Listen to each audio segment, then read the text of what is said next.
I'm a fifth-generation Washingtonian. My great-great-grandmother came on the Oregon Trail. Her husband disappeared somewhere in current-day Colorado. She continued on the journey with her two children, aged 4 and 2. Eventually, they ended up in Oregon City, and after spending the winter there, she remarried, went downriver, took a right turn across the bar, took another right turn, and pulled into Hoquiam. At Willapa Bay. They're the second European family to settle on Willapa Bay.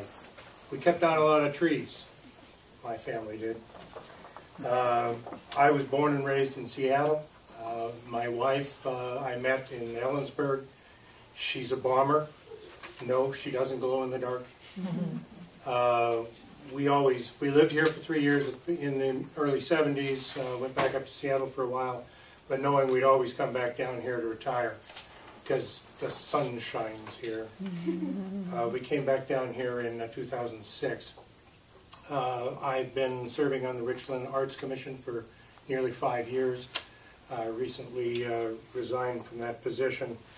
My work background is in driving buses for King County Metro and teaching. My wife taught for 18 years in the Edmonds School District. I taught there for 6. I had the joy of being able to teach in the same building that my wife taught. I had the further joy of working on the same team and working in the same subject area that my wife did. We did language arts and social studies for a team of 120 kids. We used National History Day as our primary curriculum. I have the hat in my bag here. I do volunteer work at Delta because Delta High also does National History Day.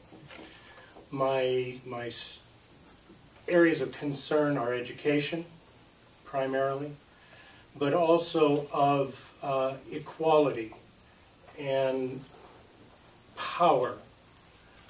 We went through a difficult period in our school, where we ran into a principal who decided he didn't want anyone over the age of 50 working in his building. And he bullied everyone out of the building who was over that age, which is why we came down here in 2006 instead of 2012, which is when I would have retired. I'm very concerned that power in whatever structure, in whatever institution is operating, is not used for the detriment of the people within the organization. I testified last session on a healthy workplace bill, which basically would have curbed bullying in the workplace. It didn't get beyond the committee hearings. But those are the kinds of things that I'm interested in. I've got ideas, having been in education, about what we're not doing right and what we can do better. And I'd ask for your support. Thank you. Thank you, Richard.